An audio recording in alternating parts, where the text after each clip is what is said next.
Yeah. Hi, friends. Hi, friends. Happy Tuesday.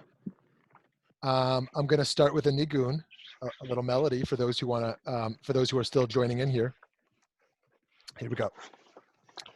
Lai lai lai lai lai lai lai lai lai lai lai lai lai lai lai lai lai. Lai lai lai lai lai lai lai. Iri rai rai rai rai anna. Iri rai rai rai rai rai rai rai rai.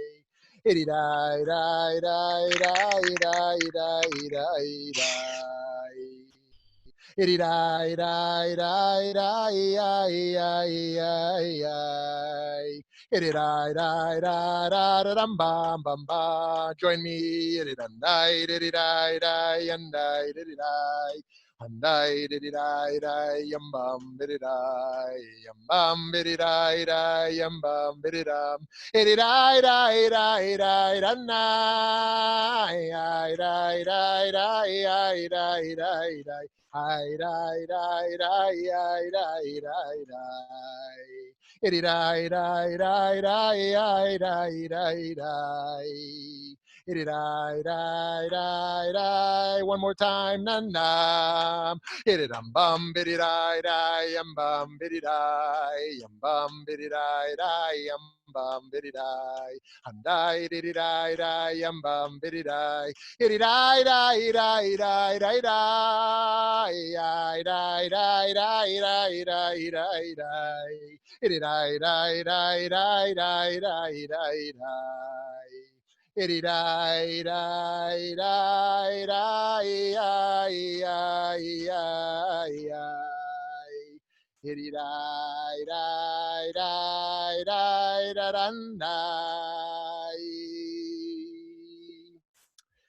Shalom, shalom, holy chevra. Thanks for joining the nigun with me. Nice to see you all. I can't see you all, but I can see a lot of you, and I can see your names at the least. So it's great to be with you. I'm gonna just share a very brief reminder of kind of what we're doing here for those who are now tapping in but didn't join session 1, and I'll probably stop doing that as we get to session 3 next week. But the brief reminder is we are connecting the Lamed Tet Melachot in 3 different ways. There is the obvious Lamed Tet Melachot of Shabbat, the framework, the traditional framework for how we think about Shabbat practice. Then there's that which is connected directly to the Lamed Tet Melachot of the Mishkan, of the tabernacle, and how that was built. And then the bigger leap, but a clear leap that we laid out last time, and we could talk more about that after if anyone has questions about it, is the Lamed Tet Melachot, the malacha that God, so to speak, used to create the world. However we understand that, perhaps not as a historical or scientific reality, but as a moral, spiritual enterprise. So that's what we're doing. And so we're looking at the Lamed Tet, which means 39, malachot, and we're looking at just what they mean on a technical level, but then as a jump-off point, philosophically, for what they can mean on a deeper level, and in terms, philosophically, and what they can mean on a society level. And so the way we've kind of been doing this, or the way we did it last time at least, is I'm going to make a presentation about 10 to 15 minutes, and then we'll open up the floor for questions, thoughts, pushback, agreement, whatever the case is. Got it? Okay, good. By the way, I just want to state, we have a whole diverse crew here. We have observant Jews, we have secular Jews, every type of Jew in between. We have Gentiles, we have philosopher types who are interested in the analysis. We have those who don't want the philosophical analysis, but want something practical and inspirational. So we've got a range of folks here, and bring who you are to this, because this is a big tent, an inclusive space for whatever you want to bring to it. Okay, so last week we talked about zoreya, which means seeding, anything that helps a seed to grow. And if you missed that, there's the recording, which is available both on the VBM website and on my website and on social media. And today is Choresh. Choresh is not one of those words that we obviously know, like tikkun olam or tselem elokim or something, but choresh means plowing. When one digs into the earth, one loosens the soil, and we make the land more fertile for planting crops or flowers or trees. And this is one of the first 11 melachot, which deals with the creation, the growing of herbs, which are both needed for the dyes, and for the growing of the wheat, which is used for the bread in the tabernacle. Okay? Now, this is not just, oh, it's out of touch, it's archaic. We used to think agriculturally, and now we don't. And so this Lamed is kind of a thing of the past. Rather, what we're suggesting here is that the agricultural experience is still fundamental to the human, not to mention the animal world, and ought to be relevant how we think about our food sources, and that we should reconnect with nature and our relationship to the earth. Okay, so this is Choresh. The other way we call Choresh is Charisha, okay, for those interested in the Hebrew, although we'll mostly stay in the English. So the main purpose of plowing, of course, is done in farming in order to turn over the top layer of the soil to bring up fresher nutrients to the surface, right? So the earth dries up top, and maybe there's some farming type folks here who can share even more detail when we get to the conversation. But we want to turn it over to get the nutrients which are deeper down and turn that soil. But on a deeper level, what we're talking about here is that we do an act that is about going below the surface of the physical world as we know it. And by plowing deeper into reality, we can discover nutrients that can nourish our physical and our spiritual planting, the efforts that we're committed to each day. If we remain only on the surface level of the earth and of reality, we can experience decay and we can lose access to our deeper life source. Okay, so on this first point, we don't know what we're going to dig. We don't know what we're going to find when we dig below the surface. So let's consider political philosopher John Rawls and his veil of ignorance exercise. John Rawls of Harvard University, he suggested we should imagine our moral decisions such that we do not know where our decisions will lead us, such as like the game, the musical chairs. I don't know what chair I'm going to end up in when the music stops. Will it be the chair where I'll make $2,000 a year? Will it be the chair where I make $500,000 a year? Will it be the chair where we'll be perceived as someone with white skin, someone with black skin? Will I be a Jew? Will I be a Muslim? Where will I be when I sit down in the chair, the lottery of life? And in exploring our moral imaginations, we start to wonder what it might be like to be reborn into a different group, as a citizen or as undocumented, as a man or as a woman, as a person with disabilities or a person who has an able body. Indeed, below the surface of how society operates, there's unjust systems, there's human biases, there is a lottery. We might understand that lottery as scientific randomness. We might understand the lottery as divine plan. But how did we end up where we are? As if we look at ourselves and who we are in the world, how did I get here? Charisha, the second of the Lamed Melachot. We dig deeper to see what is really going on below the surface. So what happens when we dig deeper into the human mind and into human experience? Will we discover something that can't be expressed or measured? Galileo saw the world around him and he wanted to know more, as what we typically call the founder of modern science, Western science. So he begins to develop a quantitative vocabulary for human existence. But he also acknowledged when he developed the hard sciences that consciousness is something that can't be measured in physical terms. He specifically left consciousness outside the realm of hard sciences. So consciousness poses a challenge to our study of the brain, because the brain today, we want to look at neuroscience. And yet we understand that there may be something, is there something of a mind, not to mention a soul, that goes beyond the brain? For some, the answer is clearly not. The brain is everything, and what we can see in the brain will tell us everything, if not now, then soon. Others think there's something like a mind, which Galileo himself understands there to be a realm of human consciousness that goes beyond what can be measured in the brain. And so neuroscience, of course, is crucial, but it may have its limits, as does every hard science. And so some believe that physical science will eventually have this breakthrough moment when we can see or measure consciousness. But Galileo specifically, not that he's the end-all be-all, he's centuries ago, specifically approached physical science is excluding consciousness for a reason. Scientific understanding of the brain has the ability to show correlation but not causation.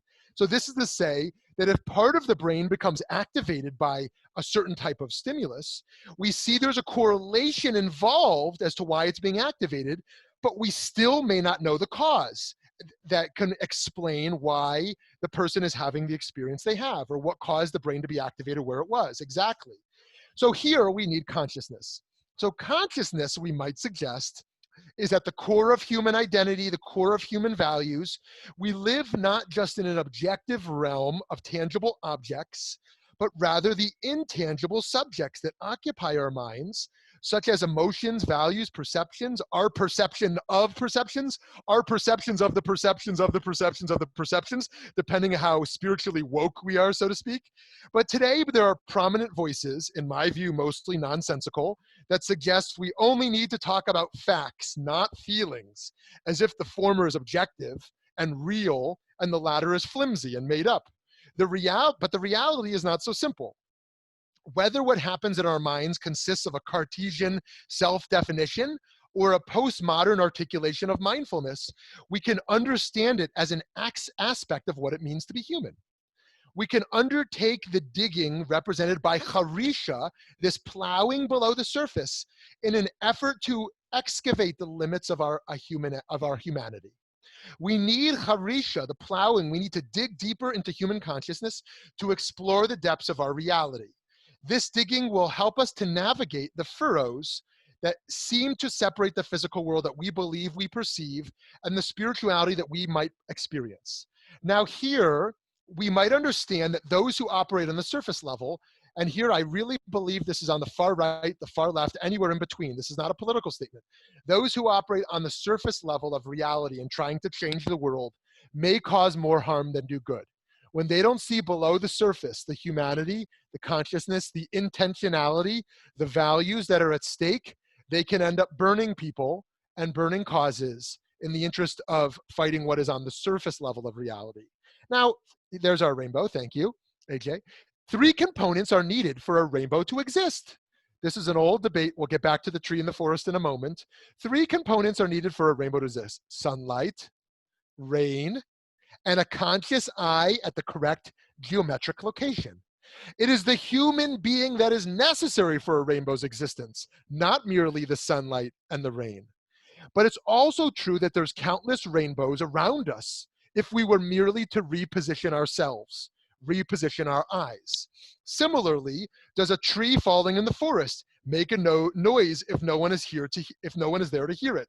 This is not just one of those college conversations that you spend all night talking about, where everyone comes to a clear conclusion. That of course it does. Of course the tree falls. Of course it makes noise. You don't need me there.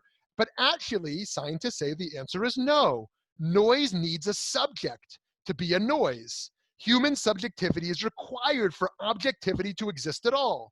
Dr. Robert Lanza, professor at Wake Forest University, writes, when studying subatomic particles, the observer appears to alter and determine what is perceived. The presence and methodology of the experimenter is hopelessly entangled with whatever he is attempting to observe and what results he gets. An electron turns out to be both a particle and a wave. But how, and more importantly, where such a particle will be located remains dependent upon the very act of observation itself. Okay, now let's go back to Shabbat. The philosophical basis of Shabbat is freedom. Freedom. Not only is Shabbat connected to the exodus from Egypt, objective freedom, but also to the creation of the world, subjective freedom. In regards to the latter, we deal with free will, the creation of the human experience. We can start and stop, and our stopping on Shabbat, in whatever way we choose to stop, is not controlled by the government, ideally, not controlled by profit motive, not controlled by the century we live in, can we mute folks until it's the conversation? Thank you. Our freedom is not controlled by the location we live in or by our mood. By embracing Shabbat in whatever way we embrace it, we are engaged in a subversive act of freedom. We choose to stop regardless of any cultural factors. It is a volitional and an intentional reclaiming of our freedom. We have moral agency when we embrace Shabbat amidst no short of opportunities to choose something else. We can engage in a plethora of activities. Determinism, which is of course rapidly on the rise today, argues that all of human psychology can be contained within the hard sciences. Shabbat argues we have a soul, indeed an extra soul on Shabbat, the neshama yetera, that transcends the physical boundaries of the self. The ability to embrace Shabbat, however that might look for us, is morally important because we suffer when our inner lives are out of touch with our outer lives. This misalignment leads to alienation. As an alternative, through spiritual attunement, or as one of our teachers writes, sacred attunement, we work to line up reality as we know it with reality as we experience it. Before we can plant seeds of potentiality, before we can receive insight, we need to dig down and go inwards and create inner space to see anew. Okay, last few minutes here, then I'm going to open it up. Choresh, plowing, also gives a nod to the peaceful utopia to come. As we have all heard many times, and whether we love the UN, hate the UN, somewhere in between, as it says on the wall, at the Isaiah wall across from the UN, where I used to lead protests almost every few months outside the UN for various reasons, the prophet says, both in Micah, which is my middle name in Hebrew, Shmo Micha, and Isaiah, which is, I guess, one of our child's names, Shaya. It says, they shall beat their swords into plowshares and their spears into pruning hooks. Nation shall not lift sword up against nation, neither shall they learn war no more. That the utopia, the messianic age, whether we understand that to be a change in the cosmic reality, in human nature, or merely human nature as we know it, a world as we know it, but with a non-violent orientation by whatever political system we finally worked out to attain that, is a non-violent reality. And they talk there about beating our swords into plowshares. This is Choresh. This is the Choresh. This is the plowing that we're talking about here, where we put down weapons and we instead do plowing. We go beneath the surface of reality to get to a deeper truth. Rabbeinu Bachya, the 13th century Spanish rabbi, wrote that a crucial part of human success is to set the stage economically through toil to enable spiritual life. Here he specifically rates this process to plowing the earth. Get ready for this language. People are involved with takanot ha'olam. Takanot ha'olam. He says takanot ha'olam is plowing and harvesting and buying and selling and the other activities people do for yishuv ha'olam, maintaining human habitation of the natural world. So tikkun olam, we sometimes think, 20th century reform invention, which means fit my political orientation into repairing the world, which is an unfair critique, not only politically an unfair critique, but historically an unfair critique, because tikkun olam, takanot olam, we see Rabbeinu Bachya in 13th century Spain, who knew nothing of what we talk about today in America in terms of justice, using that in relationship to plowing and harvesting. Building the world, developing the world, cultivating the world, spiritually going deeper below the surface is a repair of the world, which is on the surface level. Now here, friends, I want to remind us, if you've been with me before, you know I say this often, tikkun olam is connected to tikkun ha'elem. Repairing the world is connected to repairing the hidden dimensions. If we try to repair the surface level, we can cause more harm. We have to repair what's below the surface by building relationships, developing allyship, being charitable in how we interpret other people and their own experience, and learning to hold multiple perspectives at once. Some people today, regardless of their economic status, their race, their religion, their country, want to hold only their own experience and not other experiences. But empathy tells us we have to hold multiple experiences. There's not one fight to fight, there's many fights going on. And we have to hold a container of empathy for different people coming from very different places. That's not easy to do. That's not easy to do. And many people across the spectrum want to hold one narrative of what the world is and are willing to burn a lot of bridges in the process of holding only one narrative. And so this is difficult work, but I want to tell us the alternative. The alternative is the Rashbi. Who's the Rashbi? The Rashbi, Rabbi Shimon Bar Yochai, whose neshama ascends on my wedding anniversary, Lag BaOmer, which is a very common day to get married. The Rashbi, Rabbi Shimon Bar Yochai, who is the author of the Zohar. Well, let's not call him the author because we know it's written later. But let's say spiritually he is the forefather of the Zohar, the great Kabbalistic work. The Rashbi goes into the cave fleeing persecution. The Romans want to kill the Jews, so he hides in the cave. And then after he studies the Zohar, so to speak, with his son in the cave, he comes out and he sees, what are the people doing? They're plowing. They're doing charisha. The people out there are working the farms, and he can't believe it. He says, you get one life?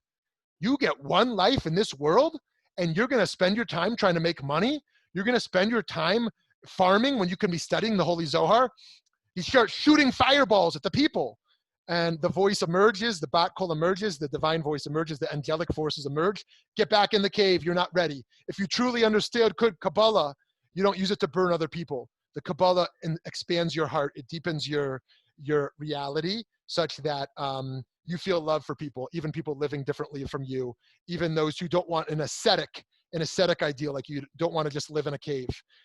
They want to work. They want to make money. They want to take care of their families. They might even want to be wealthy. You don't try to burn those people. You try to understand them and be in relationship with them also. So here's my closing thought, and we're going to open it up. Ultimately, charisha, plowing, is about work, physical and spiritual, work that allows us to get beneath the surface. Each of us can go deeper in our consciousness on a personal level, our own human psychology, our own spiritual work. But also, we can act as individuals, but as a collective when we go deeper into societal problems that confront us on a collective level.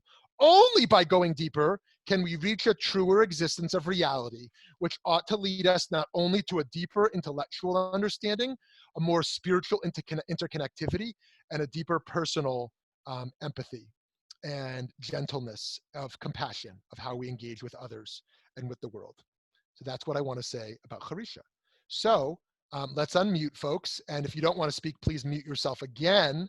And I would love to hear questions, thoughts, agreements, disagreements, whatever you'd like to share. Thank you for that.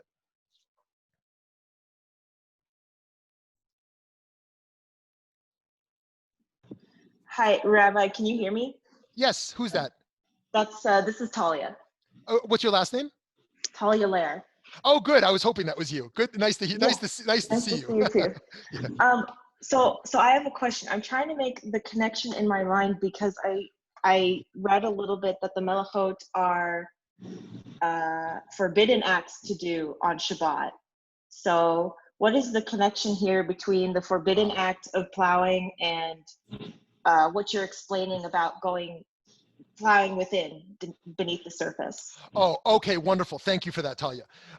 And I'm specifically in a pluralistic framework, avoiding the language of prohibition, because there are those who on this call who experience the Lamed Tet as prohibitions, who relate to halakha or Jewish tradition such that they refrain from things on Shabbat within such a framework. That's my personal activity. But I'm kind of calling them Shabbat frameworks, because there's going to be a different relationship to those on the call.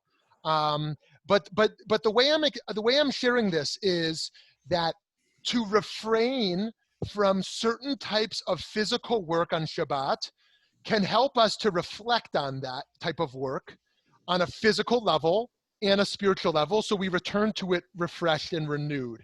So to give another example, my read of a fast day is not that we ought to be angels, ascetic angels, who should ideally remove ourselves from food. Food is good, eating is good, but we pause from eating in order that we return to more ethical, spiritual eating. Shabbat is a time to say that the Shabbat existence is not the ideal, but it actually enables us to step back so that we can return renewed and refreshed. Let me give another example: sexual activity within a trusting, loving relationship. My understanding, both whether someone embraces, nida, or someone embraces just the obvious of during a menstruation period of being on a sexual break, whatever types of sexual breaks that partners have in place. The point is not that sex is bad. The point is that sex in a loving, trusting, mutual relationship is a good thing and has the potential to be a very beautiful thing. But a break enables us to return to that with more dignity, more more respect, more fill in the blank of how we return to our sexual relationships. So too, that a break, a Shabbat break, whether someone just turns off their phone, whether someone engages in a different type of prayer activity, whether somebody doesn't work their garden on that day, that the goal there being a new intellectual and spiritual perspective. Talia, is that helpful at all? Yes, it is. Okay, I understand what you're saying. Okay, great. Kind of the mirror of abstaining and reflecting of what we are abstaining from. That space gives us the opportunity to do that, as I understand it. Was the word you used mirror? Yes. Oh, it's interesting. I've been thinking about this phrase mirror image. Most commonly, the phrase mirror image is used to mean it's identical, right? You're looking in the mirror at yourself. But mirror image in, I think the more philosophical phrase is used to mean identical but upside down. It's like a mountain in the reflection in the water, right? You see the mountain in the water, but the mountain is upside down. Reflection. Yes, the reflection backwards. And so the mirror image, we talk about Yaakov and Esav being mirror image in that they came from the same place, have the same background, but they end up radically different. Or talk about Yitz Greenberg and Meir Kahane. Yitz Greenberg and Meir Kahane both end up being modern Orthodox rabbis from the same institutions with very similar fundamental orientation, but Yitz Greenberg becomes a universalist and Meir Kahane becomes a racist, white supremacist, far right, there's more to say about that, but they are mirror image. And so how that relates to this conversation, I want to think more about in regards to Shabbat and the weekday. In a sense, it's kind of, the mirror image in that we're looking at the same activities, but we're trying to look at it from an upside down perspective. So thank you for that, Talia. That's helpful. Of course, my pleasure. Thanks. Rabbi, you talked about your inner life and outer life. Would you say that your goal is to live in congruency? Okay, so wow, thank you for that, Eileen. I want to first just state that in the issue of transparency, because some people might think, although I'm sure a bunch here don't think this, that rabbis are just all zenned out and have this total inner clarity. I want to share, like, I experience a lot of turmoil in my inner life these days. On a personal level, challenges in my family, the challenge of the workplace, my own spiritual inadequacy, challenges in relationships. And so as the world is in turmoil, economically, public health with the pandemic, that I also experience that within my own personal life, and that I too, like I suspect many here, am struggling. I'm struggling in a bunch of ways. Thankfully, my Jewish tools and spiritual tools are giving me coping mechanisms to, I wouldn't say flourish. I'm definitely not flourishing right now, but to survive. And so I'm sorry, in all of that, Eileen, I missed your specific question about inner life, outer life. You're on mute still. Sorry, you're on mute. You're still on mute. AJ, you got to take her off maybe. Yeah, okay. Thanks. Would you consider congruency to be the goal? Okay, say more about what you mean by congruency here. I think I know, but I want to be sure. Congruency would be living your outer life to align with your inner life. Oh, okay. Thank you for that. Thank you for that. Wow. I mean, that's a huge subject. And I'll just offer one reflection because we could have a whole session just on that, which is just really complicated. And part of the way I want to reflect on that is going back to this issue of spiritual consciousness. As I say every day, more than a political revolution, we need a spiritual revolution. More than just changing outer systems, we need a radical spiritual revolution for people to hold more deeper empathy of more experiences. Now, here's the problem. Do I want to live my life in accord with my deep inner truth? Or do I want to hold so many narratives and perspectives within me and trying to live a life in tune with all of those? For example, as a pluralist, I hold the Reformed Jewish ideology within me. As someone who practices a progressive Orthodox life, I hold that within me. As a white person, I hold a Black narrative within me. right? As a man, but as a feminist, I hold women's experience within me. Do I live my truth within my skin, within my gender, within my, I hear trans people say, I'm gonna live my truth as a trans person. Is that how I live? Do I live my truth as a straight male? Or do I live my truth holding a whole bunch of other truths and narratives within me? So the inner life and the outer life is very complicated when we're holding multiple narratives. I am a Jew, but do I hold my Christian mother's narrative within me? And how do I do that in a way that honors her and loves her, but also rejects Christianity as a form of truth that I live by?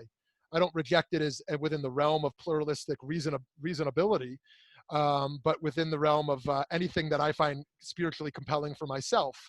And so I just want to problematize, because that's not a real word. I just love the word. I want to problematize your question in a way that honors it rather than dismisses it, by saying that I have no clue how to answer your question of congruency of inner life and outer life. What I would say, if I wanted to see something inspirational rather than actually resonates on my deepest level, is yes, that we suffer when our inner life is out of touch with our outer life. And so we need to find our inner truth and live that inner truth, and every day work for deeper spiritual clarity to know, who am I? What am I in this world for? What am I here to do? And live that. So on the most basic level, I believe that to be true. And that's what I understand to be integrity. Integrity means you live what you know to be true. If I think something's true, how do I live that every day? How do I fight for that? How do I practice that? How do I put that into my relationships? That's the work of Musar. Musar means taking what I know in my head and moving it into my heart, right? Intellectually, we know a lot of things. I know I should be patient with my children when they're asking 5 million times for more of this, more of that. And then I get snappy and I don't live that, and I regret it so deeply and I can't sleep at night because I snapped at them that day and I feel horrible about it. I say something stupid on social media or somewhere else that I could have said so much better, and then it's hard to live with, right? And so we constantly are doing that work of alignment. So I'm sorry, that was a long-winded answer, but I hope that was in some way helpful. Shmuly, I'd like to speak. Is that okay? Yes, Dr. Fishbane, thank Mona you. Yes. Fishbane. Mona Fishbane. As always, I love your teaching. It's just amazing. Thank you. You're so sweet. I want to say a couple things. One is I want to go back to Bar Yochai. Good. I'm doing Daf Yomi, and we came across that story about him coming out of the cave or whatever. I read it, and it's like he was so judgmental. He was so angry. Right. He was so purist. Mm-hmm. And I think what you're talking about is that we need to be humble and own our interpretations, but be open. Family therapists talk about hold your theories lightly, right? Mm-hmm. So hold your identity lightly. You know who you are, but you're complex. Mm-hmm. And I think that having that humility is really important. I love your problematizing. I love your struggle. I think it's really honest. And I think that on the one hand, we want to be true to ourselves. And on the other hand, our selves are always changing and there are multiple selves. And we want to be very modest about what we know. I also think that as a straight white woman, or for you, a white man, it's different than, let's say, a trans person or a black person who isn't permitted to own their identity, doesn't have the privilege necessarily that you or I might have. So I just want to throw that into the mix as well. Love that. I love all that. Thank you. There's so much you put on the table. I'll just offer one reflection in response to that, although it's not necessarily even needed. And that last bit is really powerful too. What does it mean to sort of own your identity, to have the privilege to do that in various ways? Because in some ways, I like to talk about how invisibility erases somebody, but also visibility puts one at risk also. If I'm a trans person, being invisible erases me, but being visible puts me at risk. And so there's a lot to say there. But here's something else I want to respond to, because I think your point about moral purity is so powerful that, again, I think across the political spectrum, we see a rage of moral purity today that leads to an absolutism that burns people. And I think it's really dangerous. And I think that Judaism tells us to push back against that. And I used to say something oversimplistic. I used to say, theologically, I'm a pluralist, and morally, I'm more absolutist, which is to say skepticism is more healthy in that which we don't know, but morally we can and must come to conclusions and be less. And so on the spectrum of skepticism, on one end, relativism, where there's nothing true, and on the other realm of pluralism, where everything has truth, that we find ourselves in a more gray area. And so thank you for that. We can hold our identity and theories more lightly. I want to leave with that. Someone else, please. Hi, Shmuly. This is Hi. Caitlin Colasar. Hi, Caitlin. Hi. One thing that you were talking about with the inner identity and outer identity made me think. I used to teach a course on mythology for high school, yeah. and we covered a lot of different belief systems around the world, including Hinduism. And one thing that's always stuck with me with Hinduism is that there is an inner self and an outer self, and there's a veil in between. And the veil is illusion, it's Maya. And, in connecting those two worlds, those two versions of yourself, it's also a version of divinity. And there's a balance there, and there's a truth there when those two connect. And, breaking down that veil and finding that truth is kind of what, at least in Hindu thought, is the mission of every person. And that's when you reach that enlightenment, is lifting that veil and finding that balance. And so I just wanted to offer that as an extra thing to think about. I love that. One of the things that reminds me of, although it's saying something different, but tell me if it's close enough. There's a lot of Hasidic stories about entering the palace of the king. So, the dwelling place with God. And it talks about how basically those walls are all false walls, that we have to journey to this city and that village and then knock through this door and get through that gatekeeper to get into the inner palace of God. But actually those walls are illusions that we have to take down. And we are actually already standing in the room, the dwelling place of God, if we could merely break down those walls. Is that saying something similar to what you're offering? Yeah, absolutely. And I think that, the point that's always stuck with me is that, that it is there, you are there, and it's just about getting rid of those illusions and letting the inner self and the outer self merge, and allowing you to, be yourself and be connected to everything simultaneously. Yes, great. I love it. Love it. And I just want to, again, problematize the aspect of what this means for life partnerships and what this means for allyship. It's such hard work to just be spiritually enlightened oneself, this inner life, outer life. But then how do you get attuned with someone else? What's happening in their inner life? What commitments are they making in their outer life? That's so hard just in parenting. That's hard in a life partnership.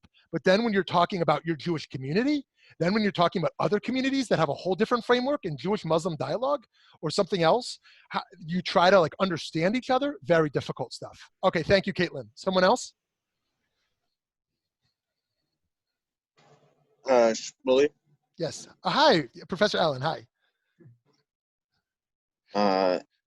One thing I really I wanted to ask you to expand on a little bit more is the violence of swords into plowshares. So on the one hand, it's an image of peace and of, sort of Kantian perpetual peace is one of the ways that we uptake that in producing the United Nations. But the corresponding piece of that is, I think, the sense in which plowing too is a violence. Digging beneath is a violence. Turning up the soil is a violence. Faulkner writes in Go Down Moses about the question of what makes for ownership of a piece of land, and he thinks about it in terms of the violence of tilling, of plowing. And I wonder if part of, so one of the things that I really get out of your teachings is this sense of Shabbat as a way of holding these aspects of making, these aspects of creation, and sort of attuning ourselves to those as sort of profound pieces of ourselves that are things that we renew. And I wonder, though, if at the same time there's also a kind of an invitation to be critical of those pieces of ourselves, those, so that when we are refraining from Choresh, we're not just refraining from making it possible to plant, we're also refraining from the violence against the soil. Okay, that's entailed by so turning the swords into plowshares. Ira, can you flesh out for folks, because it might not still be obvious, what you mean by violence in this sense? Oh, so AJ, can we? There we go. Somebody just took themselves off mute. Yeah. Like right now I'm reading, and I know this is a controversial name to some folks, but I like to read all kinds of things. I'm reading Judith Butler's new book on violence and how violence can be understood. And violence is like an idea that means more than a human physically striking a human. And maybe you can understand systems of violence, help us understand systems of violence. Yeah. So like whether it's at the level, so if you just start with swords into plowshares, one way of thinking about what's at stake there is, cool, no more swords, no more hitting each other with weapons that have been created to kill people, which is what a sword is. We turn it into a weapon that a tool that's meant to till the earth. Oh, he froze. I think Ira, you're frozen. Let's give him a second. See if he comes back. Sorry, everybody.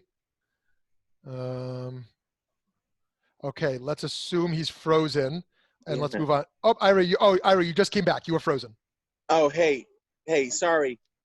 So when we till the earth, there's a way in which we're forcing the earth into new patterns of being, and that's like in simple ways, like with the earthworms who inhabit this space, who are actually engaged in their own processes of tilling, so to speak. But really much more, we're taking the world as it is, and both in the literal sense and in the metaphorical sense you're talking about in terms of turning up deep structures in society or deep structures in ourselves. We're taking the surface of things and we're saying, no, you cannot be as you are. You must be other. And we're doing that with essentially a coercive implement, which I think is, to me anyways, that's how I read that moment in Micah. The correspondence to the peacefulness of swords into plowshares is that plowshares also have a violence to them.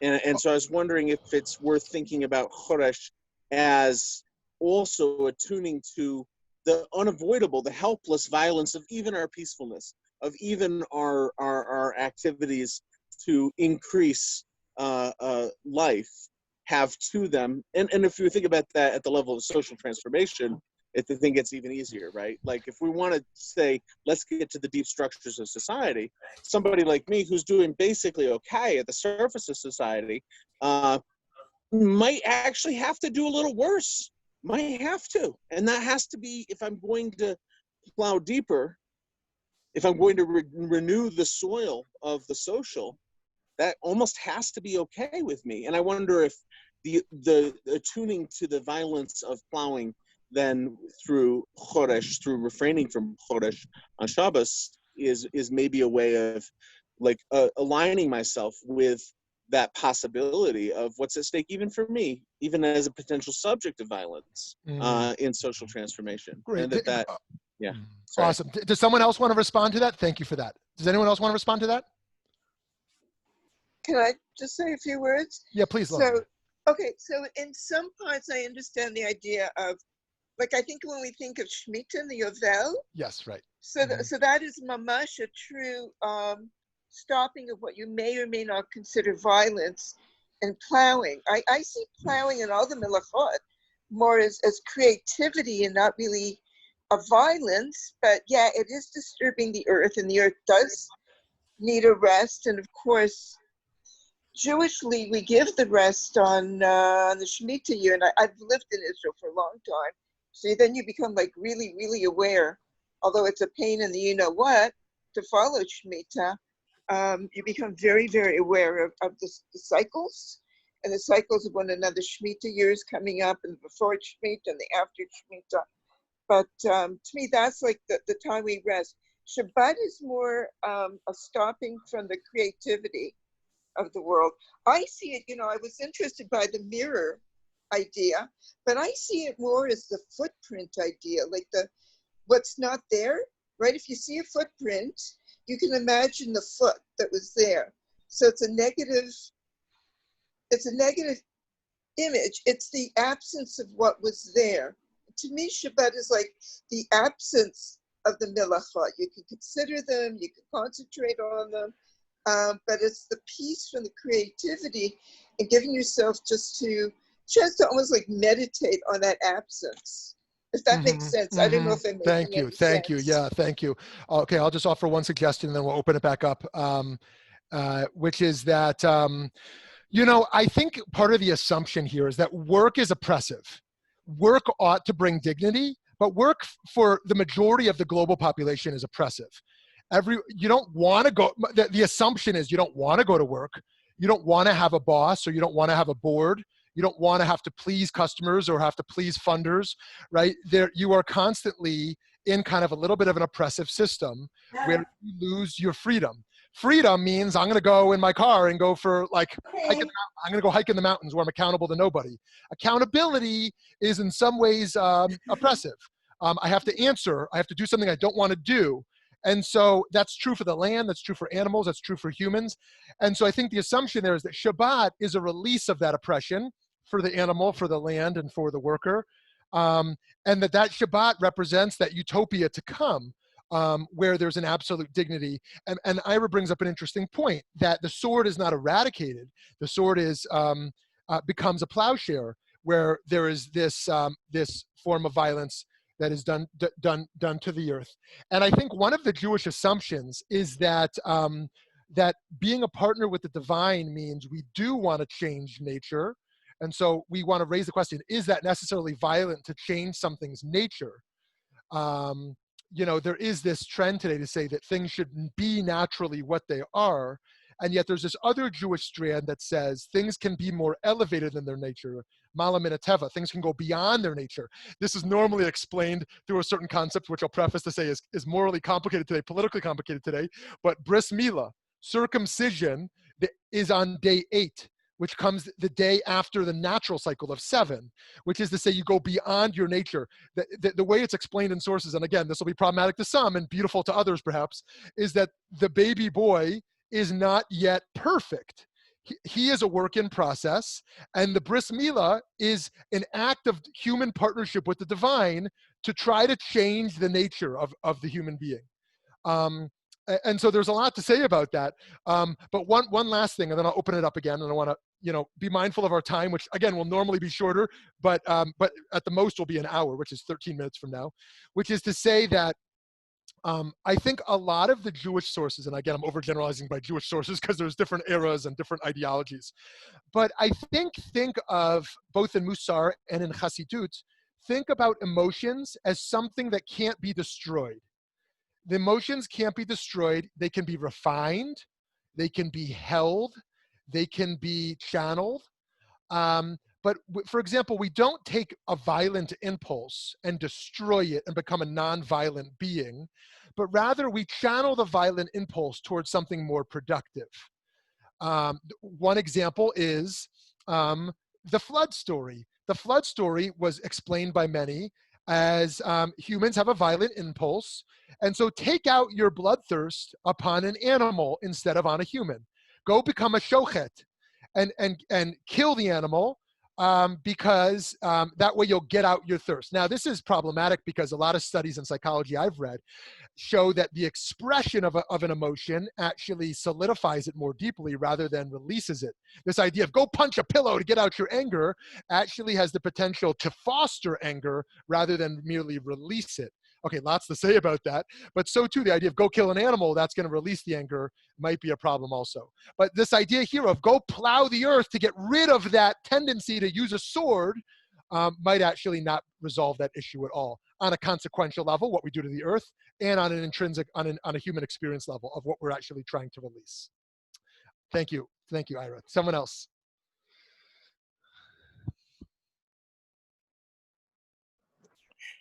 Hi, Shmuly. It's Brett. And hey, Brett. First of all, belated happy birthday. I love you. this project. I love this idea. It's fantastic. Thanks, Brett. Just a quick thought, and it's really only a half-formed thought about what Ira was saying. I love this idea that he had that the sword isn't gone. It's transformed, because I think in a way you can use either of these tools to get to the same place if you use them properly.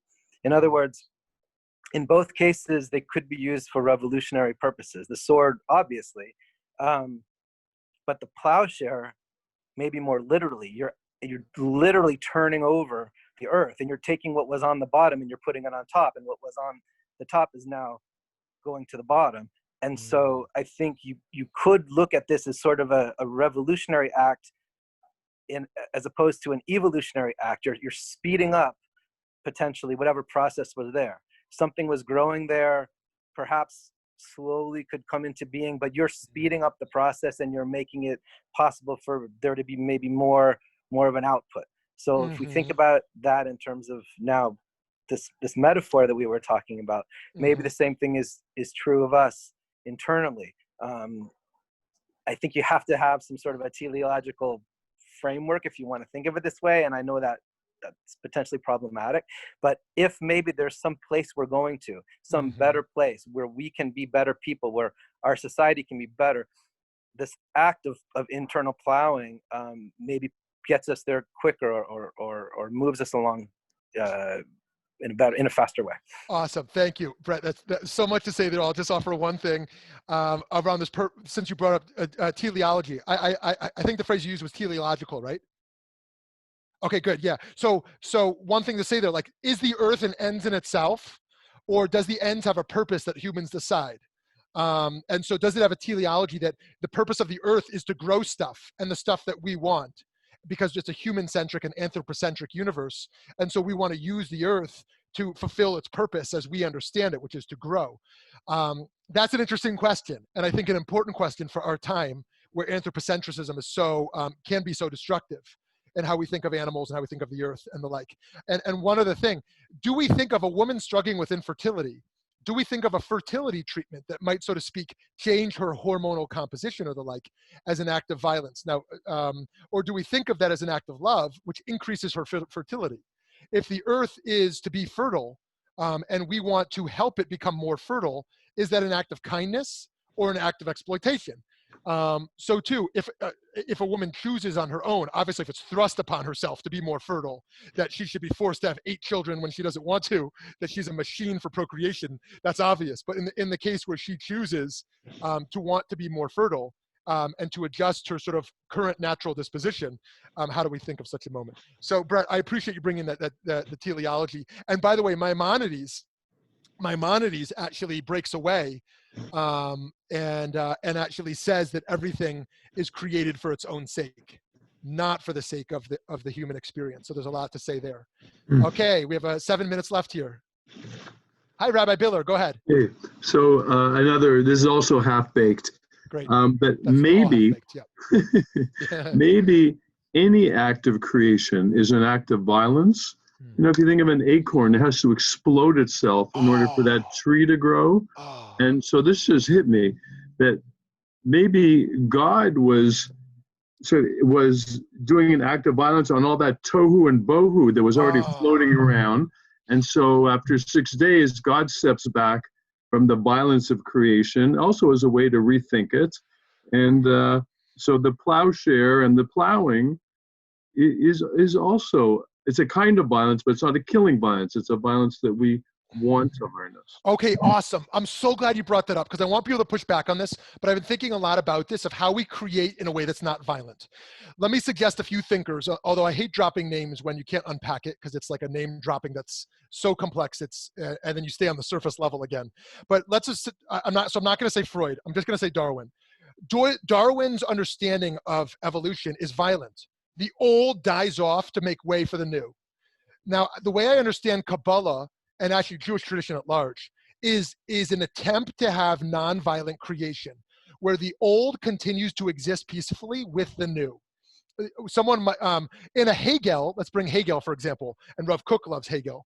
Hegel says there's thesis, an antithesis, and a war of violence, and then you get the synthesis, right? That the old gets into a war, and then there's a revolution, and then there's the new, right? And there's a lot to say about that in various schools of thought around the violence that happens to produce a new reality that's seemingly more peaceful, until that new reality also breaks down and there's a new violence, the war upon the next group, that each revolutionary group eventually gets power, then also is corrupt and does their own act of violence. And so the idea of Jewish tradition, I understand, of holding tradition and progress is not shaming the past, but actually holding the past. And this is also true for human development. We don't do violence to our past to try to destroy our past narrative of the self, our self-identity. We hold on to our 2-year-old self. We hold on to our 13-year-old self. We hold on to the past pain, the past reality, and it is still intrinsically a part of us. We don't dismiss it or destroy it. We don't do violence to our past self. We hold the old with the new. So the Choresh doesn't look to destroy the top layer of soil. It looks to keep it in there, but channel it. Put it down at the bottom. It's going to be tossed up again, right? That we might frame this as a Jewish form of nonviolence potentially, because it wishes to keep it all churning. Let's keep the movement of ideas churning, the old with the new in relationship with each other. Okay, 5 minutes left. Yes, Rabbi Biller. Yes, follow up. Oh, you're on mute. I'm sorry, Rabbi, you're on mute. Okay, you're still on mute. Okay, you're back. I'm glad you were sorry that I was on mute. Yeah. So I was thinking of the image of the shards of the broken luchot going into the ark with the new. Yes. And also keeping all the minority opinions as we create Mishnah Talmud, like keeping the old as we create the new. I am so glad you brought those up. Okay, and so I'm going to leave space. Let me actually see. Is there someone else who wants to say something? I want to know if I should respond for 2 minutes or 5. Someone else? Is there someone else who's eager to say something after I? I'd like to say something again. Okay, good. I spoke already. Okay, good. So thank you for making space for others. Is there someone who hasn't spoken yet who also wants to contribute on this call?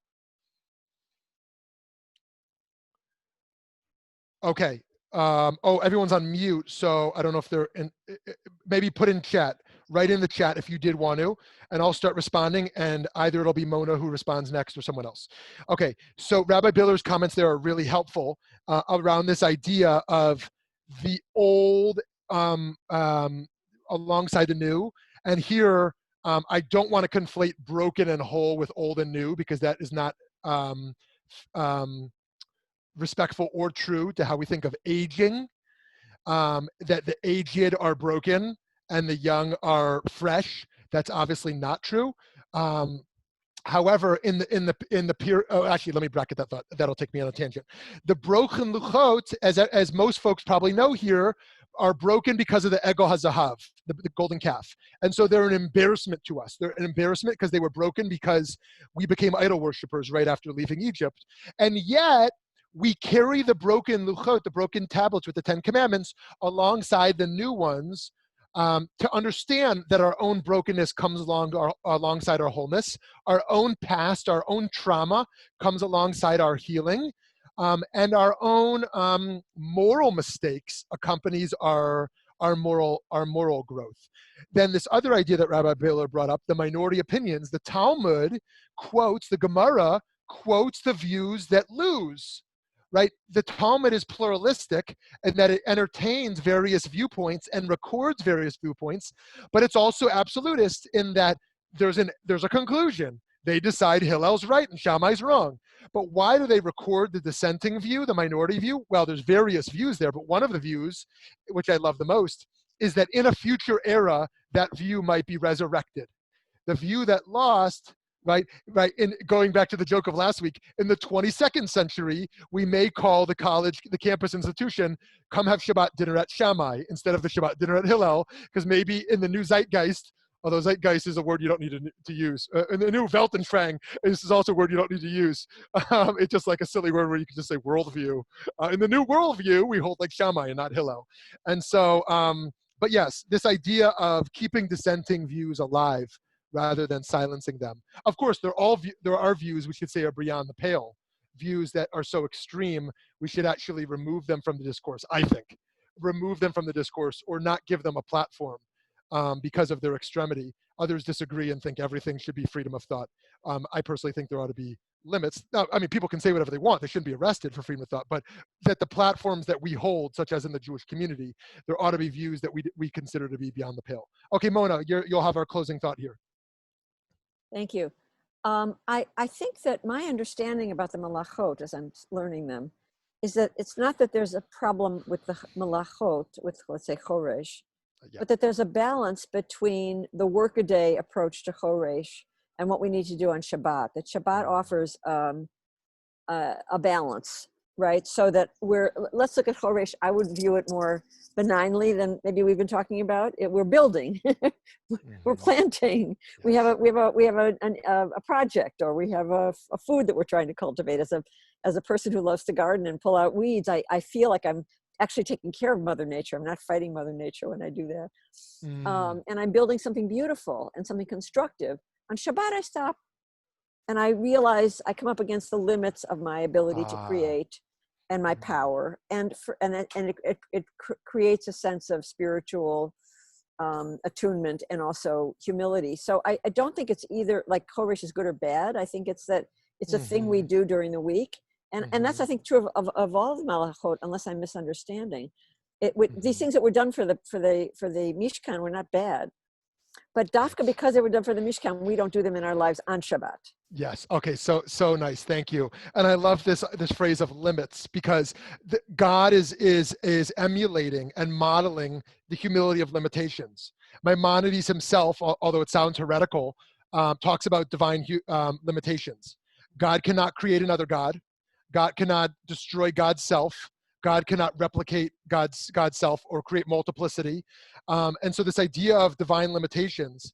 Now someone might frame it the opposite, that Shabbat is divine actualization. It's a part of the flourishing model, as opposed to modeling limitations. But what you framed there as human limitations, the humility of the human limits of creation, I think is so powerful. And so friends, we're gonna pause there. As always, I welcome your feedback, since this is only session 2 of 39. As always, you're welcome to stay for just the early presentation. You're welcome to stay for the dialogue after. I never want someone to feel like, oh, this is an hour. I thought it was going to be 15 minutes. Stay for as much or as little as you'd like. And please always offer feedback. Have a wonderful day, and wishing you lots of bracha. And thank you very much. In these difficult times, simcha, lots of joy. All the Thanks, best. Rabbi. All the best. Thank you, Thanks so much. Rabbi. Bye-bye. Bye-bye. Thank you.